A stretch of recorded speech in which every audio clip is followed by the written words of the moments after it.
अब हामीले यो देशको मिचिएको भूमि, भारतले मिचेको भूमि, जुन कब्जा गरेको भूमि फिर्ता लिने हो भने हामीले मोदीको मात्र पुतला दहन गरेर हुनेवाला छैन। हामीले सी जिनपिङको पुतला पनि सँगसँगै दहन गर्न सक्नुपर्छ र यो साहस नेपाली जनताले अब बटुल्न जरुरी भइसकेको छ। वास्तवमा लिपुलेखमा जुन बाटो आज बनेको छ, भारतले बनाएको छ, यो बाटो बनाउने हिम्मत भारतलाई कहाँबाट आयो? यो बाटोको सबैभन्दा ठूलो हिम्मत दिने भनेकै चीन हो। जसरी भारत नेपाल भएर व्यापार गर्न चाहदैन चीनसँग, त्यसरी नै चीन पनि नेपाल मार्फत भारतमा व्यापार गर्न चाहदैन। ऊ नेपालमा हुने पर्यटकहरू जबरजस्त भारतबाट सिधै चाइना ल्याउन चाहन्छ। चीनको यो निकै ठूलो चाल छ। तर हामी चीन भक्त भएर चीनको समर्थनमा र सी जिनपिङको सोझो र भलाजिनी अनुहार देखेर हामी घनघोरै विश्वास गरिरहेका छौं। वास्तवमा भारत नेपालको लागि जति खतरनाक छ त्यति नै खतरनाक चीन पनि देखिरहेको छ।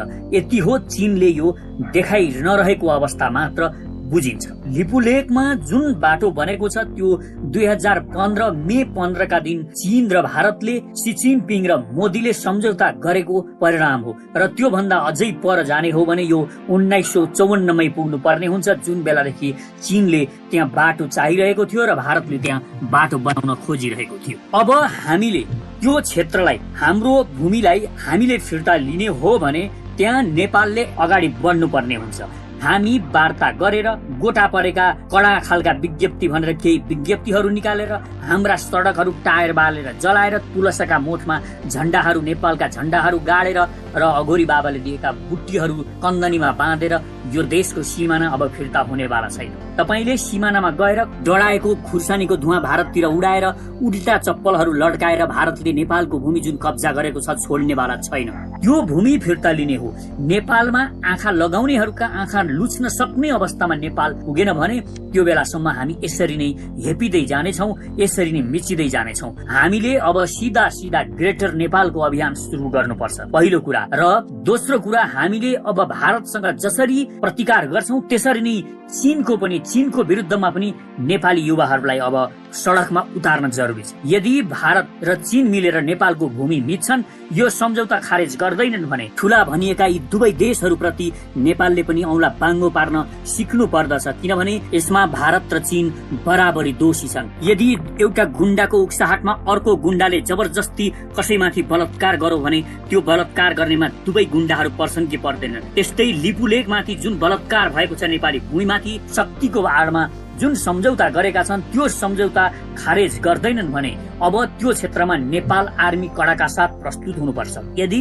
नेपाल आर्मी अहिलेको अवस्थामा लगिहाल्नको लागि यो सरकारको हिम्मत छैन, साहस छैन भने त्यहाँ जनमिलिसिया अब खडा गर्नुपर्छ। यी जनमिलिसियाहरू दुई खालका जनमिलिसियाहरू हामीले त्यो क्षेत्रमा पठाउनु पर्छ। एक जो स्वतन्त्र तिब्बत अभियान सञ्चालन गर्छन् तिनीहरूलाई पनि सहयोग गर्ने। यदि चीन नेपालको भूमि जबरजस्ती मिच्नमा भारतलाई सहयोग गर्छ र ऊ भारतसँग सम्झौता गर्छ भने हामीले फ्री तिब्बत भनेर मान्नुपर्ने कुनै पनि कारण छैन।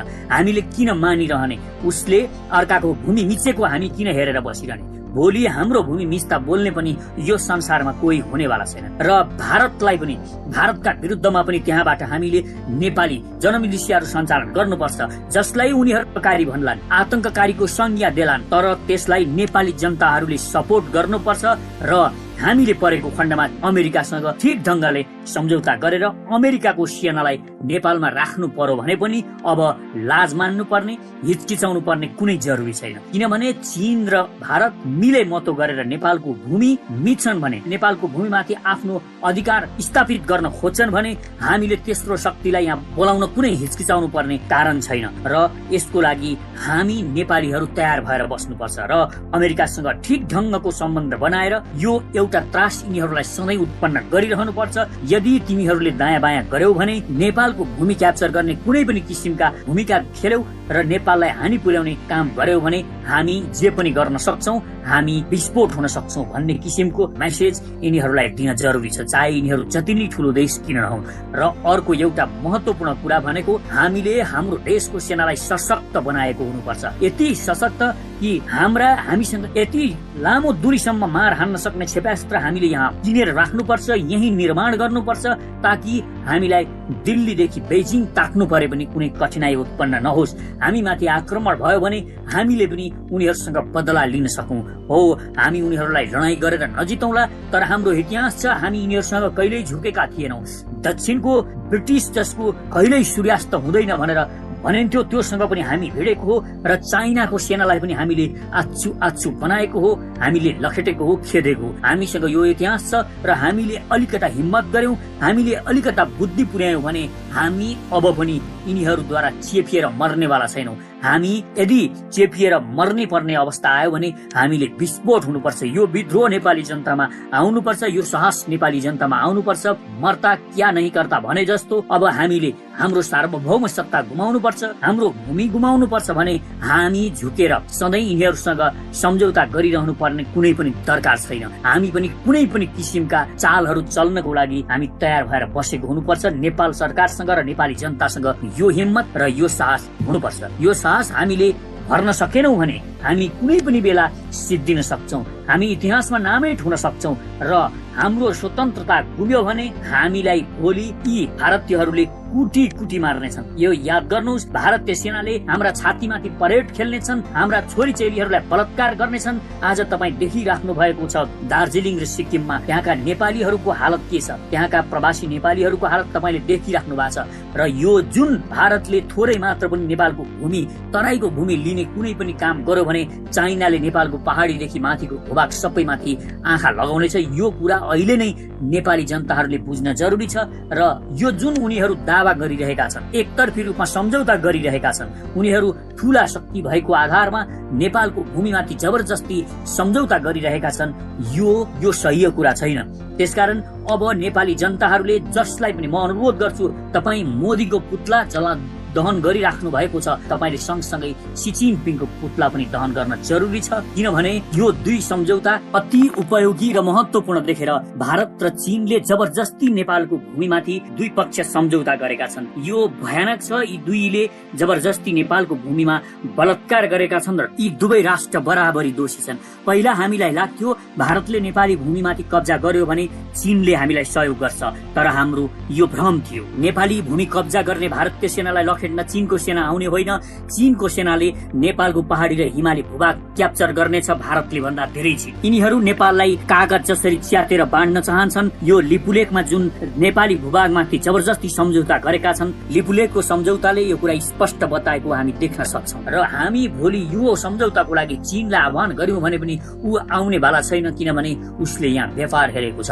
एउटा धूर्त व्यापारी भनेर चीनले जुन सम्झौता भारतसँग गरेको छ नेपालको भूमिमाथि, त्यसको विरोध हुन पर्छ, त्यसको विरोध हुन जरुरी छ। र हामी सचेत नेपालीहरू यो देशको बारेमा चिन्ता गर्ने, हामी कुनै देशको पक्षमा र कुनै देशको विपक्षमा होइन, हामी नेपालको हितको बारेमा बोल्नेछौँ। नेपाललाई जे कुराले हित गर्छ, जे नेपालको लागि फाइदाजनक छ, त्यो विषयमा बोल्नेछौँ, त्यो विषयमा आवाज उठाउनेछौँ र हामीले यसको लागि जेसुकै मूल्य चुकाउनु किन नपरोस्। त्यसकारण म हरेक नेपाली जनताहरूलाई, सचेत नेपाली जनताहरूलाई आह्वान गर्छु, अब यस्तो नवनिर्माण सेना हामीले बनाउनु पर्छ जसले परेको खण्डमा यदि यो सरकारले आफ्नो सेना परिचालन गरेन भने पनि त्यही नवनिर्माण सेनाले यस्ता शत्रुहरूलाई चुनौती दिन सकोस्, यिनीहरूलाई रोक्न सकोस्, यिनीहरूमाथि प्रहार गर्न सकोस्, यिनीहरूको प्रहारलाई छेक्न सकोस्। अब जनताहरूको सेना आवश्यक छ, जसले जोसुकैसँग पनि, जसले पनि यो देशको भूमिमाथि आक्रमण गर्न खोज्छ, यो देशको भूमि कब्जा गर्न खोज्छ, त्यसलाई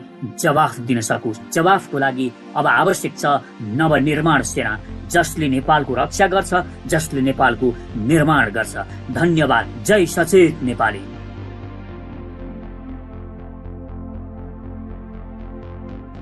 शक्तिशाली र समृद्ध नेपालको नवनिर्माणका लागि सचेत नेपाली महाअभियान। आदरणीय दिदीबहिनी तथा दाजुभाइहरू नमस्कार, म पुण्य प्रसाद प्रसाई। पेशाले म लेखक, प्रकाशक र उद्यमी। जे विशेषण भए पनि म तपाईहरू जस्तै यो देशलाई हृदयदेखि नै माया गर्ने एउटा देशभक्त नेपाली हुँ। नेपालको अस्तित्व खतरामा परेको यस घडीमा देशभक्तिको भावना नेपाली जनजनमा पुर्याउनु अति नै आवश्यक ठानेर हामीले म सचेत नेपाली नामक महाअभियान सुरु गरेका छौँ र यसको संयोजकमा साथीहरूले मलाई तोक्नु भएको छ। यस महाअभियानको उद्देश्य भ्रष्ट र देशद्रोही लेन्डुपेहरूलाई नाङ्गे झार बनाउने मात्र होइन, राष्ट्रिय गौरवका आयोजना छिटो पूरा गर्न यो सरकारलाई दबाब दिनु र नेपाली स्वार्थसँग सम्बन्धित कुनै पनि घटनालाई ठिक ढङ्गले प्रस्तुत गरेर जनतालाई सचेत र चनाखो हुन प्रेरित गर्नुका साथै विश्वका कुना कुनामा पुगेर संसारको समृद्धि देखेका जनताको यति र नेपालमा हामी पनि गर्न सक्छौँ, नेपाल भन्दा सुन्दर त मलाई संसारमा कहीँ लागेन भन्ने जुन भावना छ त्यसलाई